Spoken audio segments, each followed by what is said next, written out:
Hello, Cancer, Sun, Moon, Rising, and Venus signs. Kamusta po kayo? Sana po nasa mabuti kayong kalagayan. Welcome back po sa Star Tarot. Kung bago po kayo dito, welcome na welcome din po kayo. And thank you po sa inyong support. I truly appreciate it and God bless you all. Tignan po natin ang mga messages namin for October 3. Unahin muna natin si Trinkets. Anong mensahe for you? We have Star. Ayan. So, Star is about hope. That is about happiness, enlightenment, guidance. You know, yung mga ganon. Kaya iniilawan kayo dito. You are being shown the way. Kung alin ang path na para sa inyo. Kung alin ang dapat ninyong tahaking daan. No? What else? For Cancer, we have baby boy. Ayan.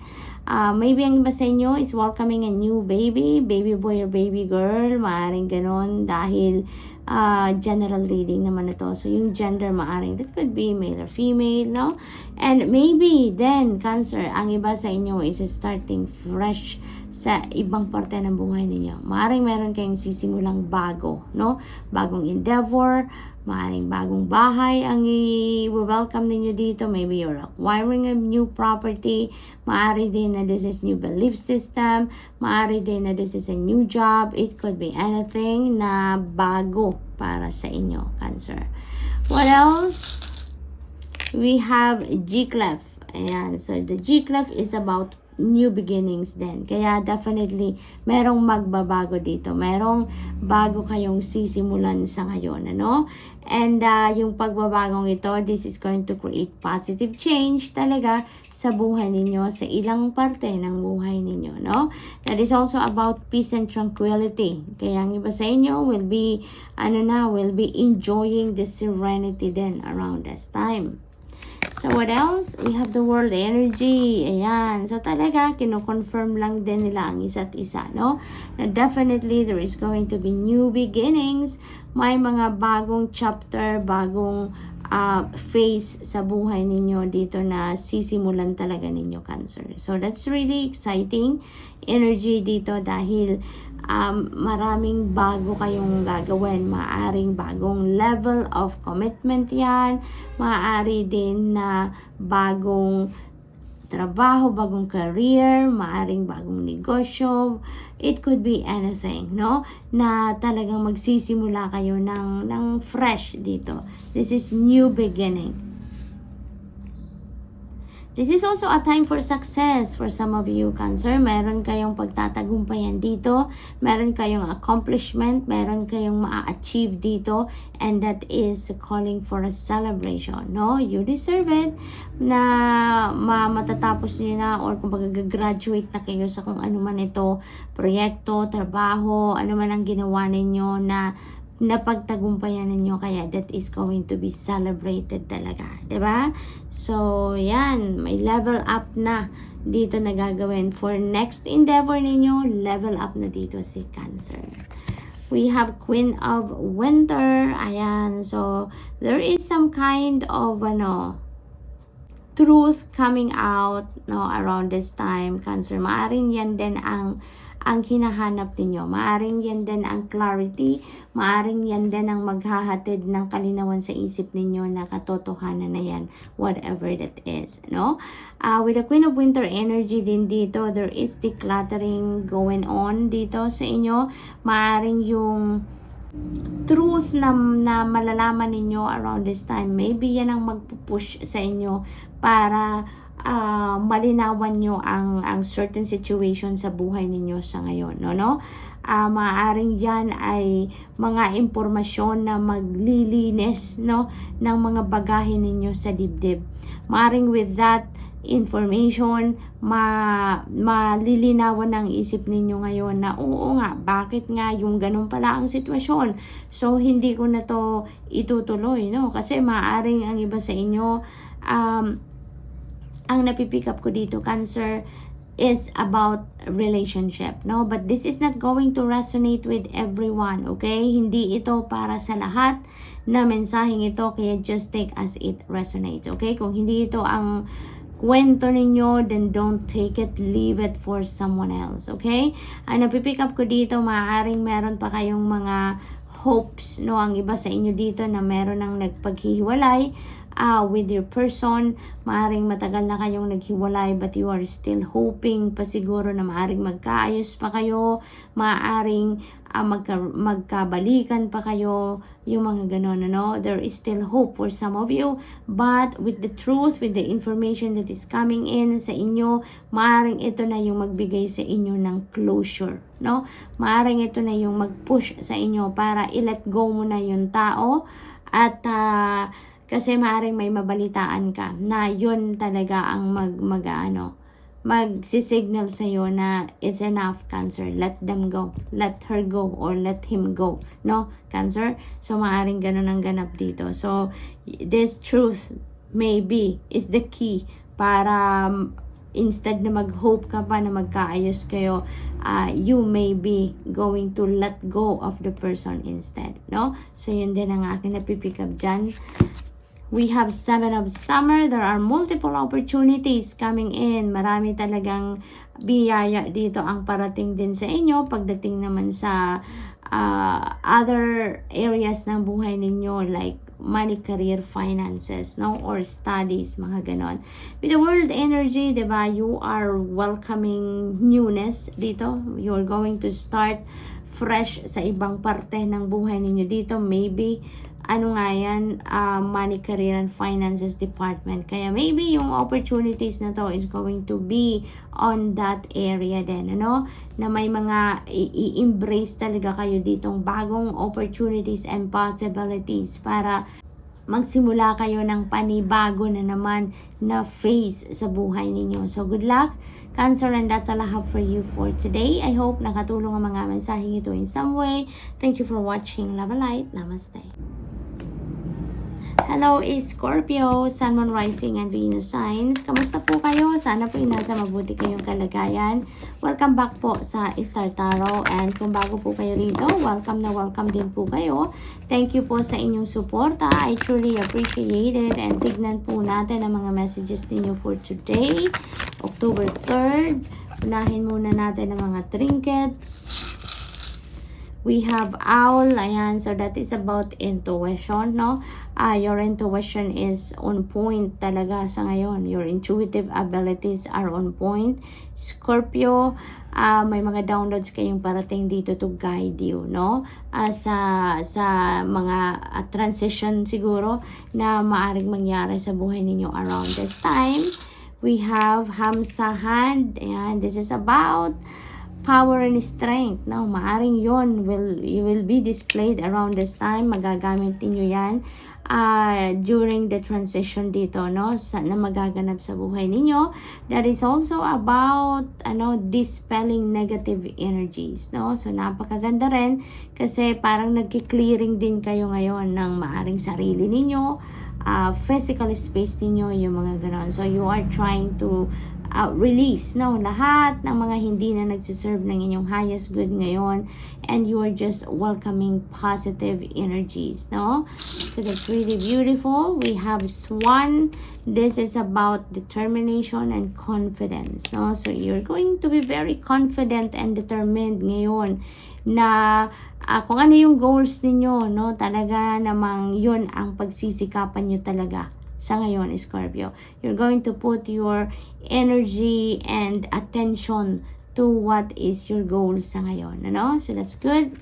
What else? We have release. Ayan, releasing of negative energies, releasing of anything and everything that doesn't serve your highest good sa ngayon. Ang maaring focus ni Scorpio, no? Maaring dyan kayo magsisimula ng mga pagbabago, no? Kasi may change and transformation na magaganap dito sa iba sa inyo. So maybe you are starting on a personal level. Maaring personal transformation ang simula ng lahat ng ito, no, Scorpio? So that is really good.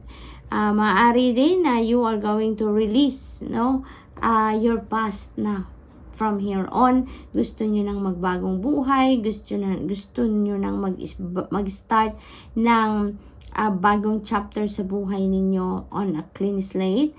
Kaya you want to let go, you want to release everything na bagahe na hatid pa rin ng inyong mga nakaraan, no? You are ready to move on with your life na ngayon, Scorpio. For some of you, we have 5 of Summer. Ayan, 5 of Summer, sinasabi dito sa inyo na a positive outlook, makes it easier to recover from life's little difficulties so that you can move on, move forward and upward, no? Kaya, nga, kapag meron tayong mga problema, pag meron tayong mga pinagdadaanan sa buhay, no, na hindi masyadong maganda, and if you're going to dwell on it, no, talagang maaring ma-stuck tayo dyan kasi mas nagmamagnify, diba, pag low vibration ang mga nararamdaman natin, ang mga naisip natin, mas nagmamagnify yan. Kaya mas madadami pa yan kung doon tayo magpo-focus. But dito sa 5 of Summer, ang advice sa inyo, mag-shift kayo into positive outlook. Doon tayo sa positive mindset lang. Nang sa ganon, mas mabilis tayong makarecover kung ano man ang bagay na ikinalugmok natin, diba? Kung ano man yung mga pinoproblema natin, mas mabilis nating mahahanapan ng solusyon if we are focusing on the positive aspect lang of our situation. Kaya, doon na lang tayo, no? Doon na lang tayo. Nang sa gayon, mas mabilis tayong makabangon. Mas mabilis tayong makahanap ng solusyon. Nang sa gayon, mas mabilis nating mahanap kung ano pa ang mga positive experiences and beautiful situations pa na naghihintay sa atin on the other side of the equation dito, no? Scorpio, so what else? We have 4 of Summer. Ayan, so may dito, may opportunity for you, Scorpio. Dahil nga magre-release kayo, 'di ba? When you are releasing something from your life, lalo-lalo na pag hindi na yan nagsiserve ng highest good ninyo, you are making room, 'di ba, sa sarili ninyo. Pag may umaalis, may dumadating. Kaya dito, may i-let go kayo, kaya naghahanda ka din kayo, nagme-make room din kayo sa sarili ninyo para sa mga bagong parating. Kaya, may releasing, may parating, may papasok dito, 'di ba? Merong mga bagong opportunity dito na dadating sa inyo, Scorpio, no? This is the opportunity or another possibility dito that the divine universe is presenting to you. Kaya, ang advice sa inyo ni 4 of Summer is for you to look at it, no?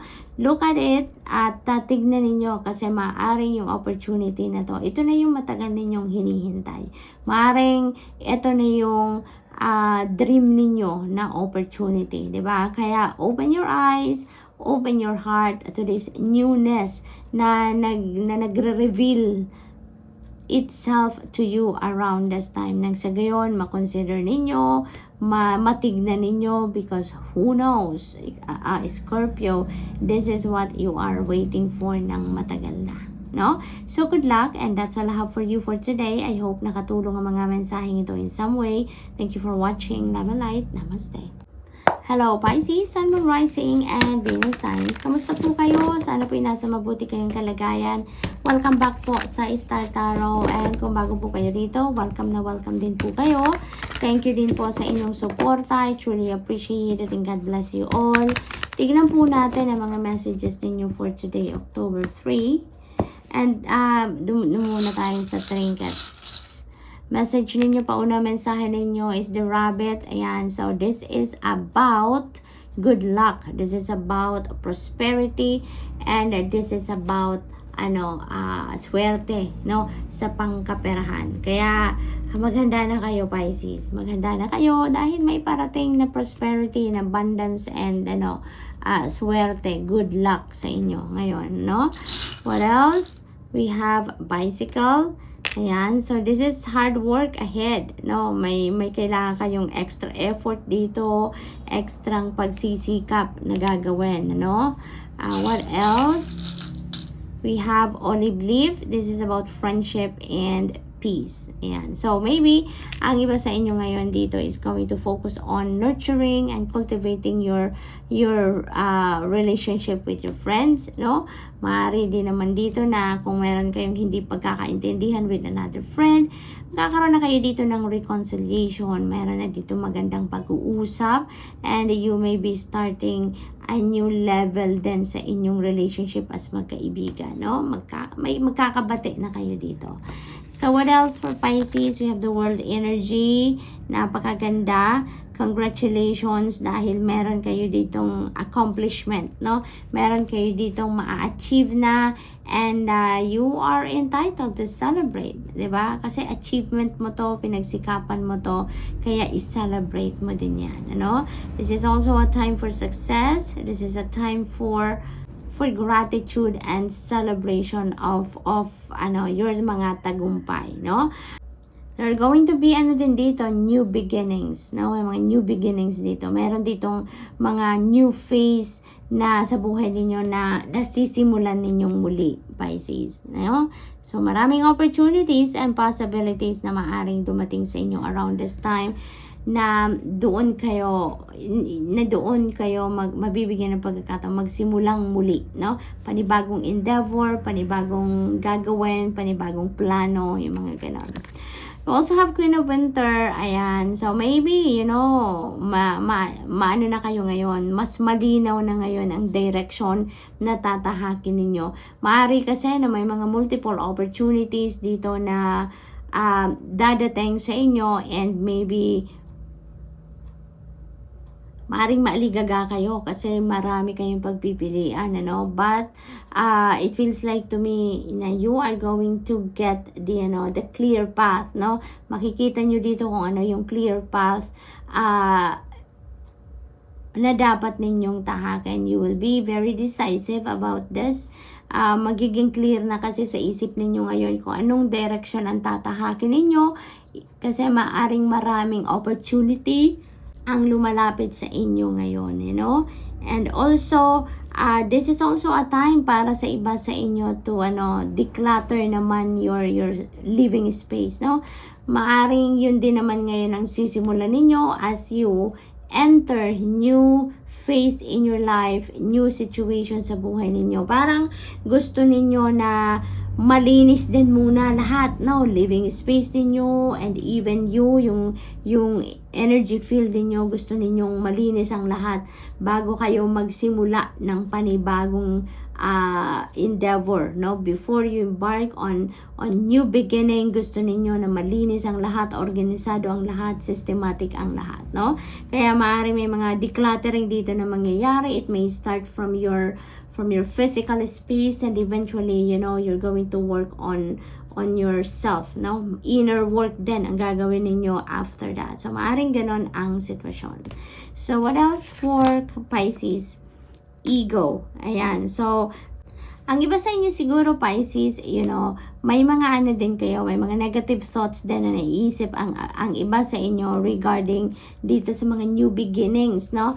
Nasisimulan ninyo dito sa mga bagong endeavor ninyo na naiisip gawin. Maaring nagpo-procrastinate kayo, maaring may fear na nararamdaman ang iba sa inyo, maaring may self-doubt kayo, no? Those are negative thoughts, no, na maaring naiisip ninyo dito.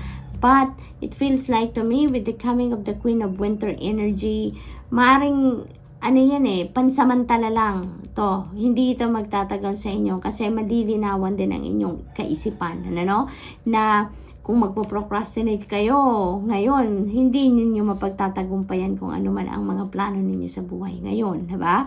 Eh, nanggagaling kayo dito sa success, nanggagaling kayo dito sa tagumpay, kaya maaring may konti talaga na kaba because level up na ang mga susunod ninyong gagawin ngayon. But eventually, you are going to get the clarity then in your head na instead of focusing on the negative thoughts, mag-aano kayo dito, magta-transmute kayo ng mga thoughts na yan into positive ones. Kaya matatabunan din, matatabunan din yung feeling ninyo dito na nararamdaman ninyong mga takot, mga pag-aalala, self-doubt, yung mga ganon. Kaya, you are still going to, to be very excited about sa mga susunod ninyong gagawin. Kaya, yung pagdi-declutter ninyo na to, kasama siya dito sa inner work na gagawin ninyo.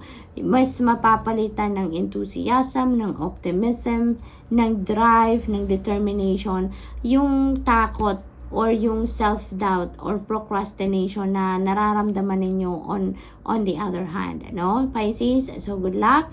That's all I have for you for today. I hope nakatulong ang mga mensaheng ito in some way. Thank you for watching. Love and light. Namaste.